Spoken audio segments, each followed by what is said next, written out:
एक गांव में दो भाई अपने अपने परिवार के साथ रहते थे। एक भाई अमीर था तो दूसरा गरीब। दिवाली आई, सारे गांव में खुशियां मनाई जा रही थी।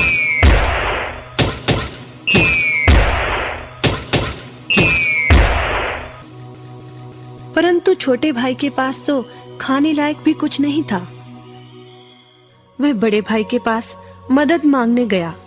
बड़े भाई ने दुत्कार कर बैरंग वापस भेज दिया। बेचारा उदास लौट रहा था कि रास्ते में एक बूढ़ा दिखाई दिया। बूढ़े के पास लकड़ियों का एक बड़ा सा गट्ठर था।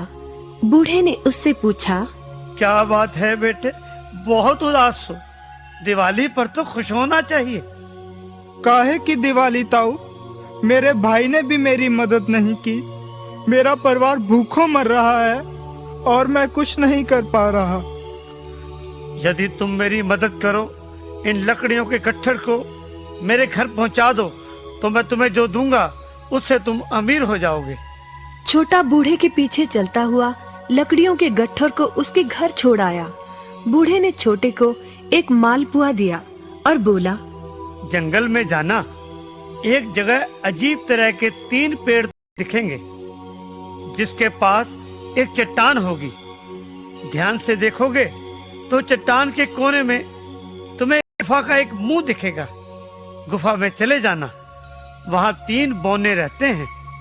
मालपुआ उन्हें बहुत पसंद है, वैसे किसी भी कीमत पर छोड़ेंगे नहीं। तुम उनसे धन नहीं मांगना, बल्कि कहना मुझे पत्थर की चक्की दे दो। छोटा भाई गुफा में जा पहुंचा। उसके हाथ में मालपुआ देखकर एक बौना बोला, ये मुझे दे दो, मैं तुम्हें इसके बदले में जो कहोगे दे दूंगा। छोटा बोला, मुझे बस अपनी पत्थर की चक्की दे दो।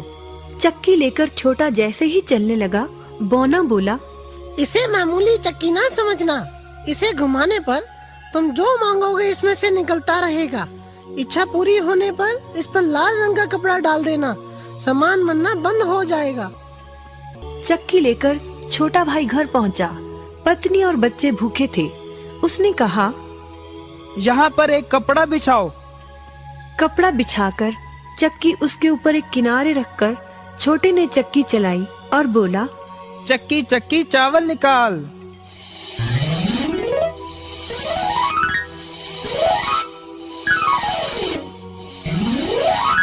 बस चावलों का ढेर लगना शुरू हो गया। लाल कपड़े से चक्की को ढककर छोटे ने फिर कपड़ा हटाया और दोबारा चक्की चलाकर बोला, चक्की चक्की दाल निकाल।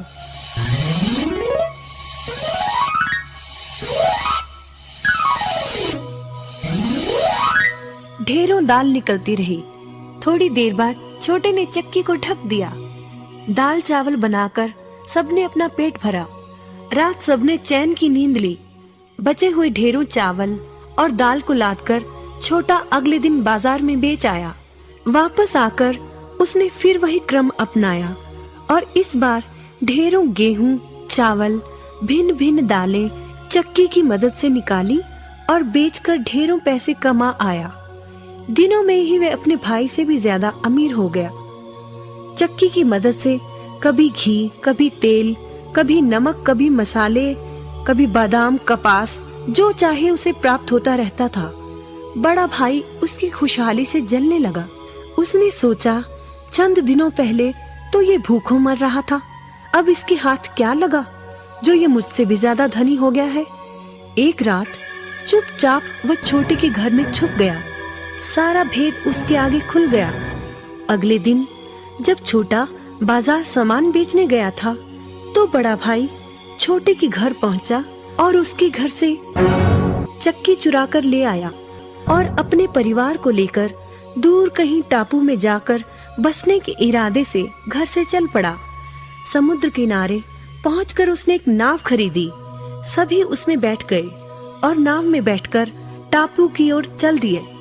उसकी पत्नी हैरान थी कि एक बेकार सी चक्की लेकर उसका पति सारा घर बाहर छोड़कर हम सबको लेकर कहाँ जा रहा है।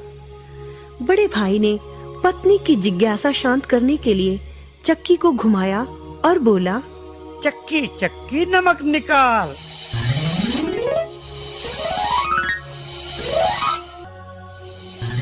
बस फिर क्या था, नमक का ढेर नाव में लगना शुरू हो गया और नाव डूबने लगी। बड़े भाई को चक्की बंद करने का उपाय तो पता नहीं था। उन सब की जल समाधि बन गई। सभी चक्की समेत समुद्र में डूब गए। कहते हैं कि चक्की अब भी घूम रही है, तभी तो समुद्र का पानी खारा है। शिक्षा, लालच बुरी बला है।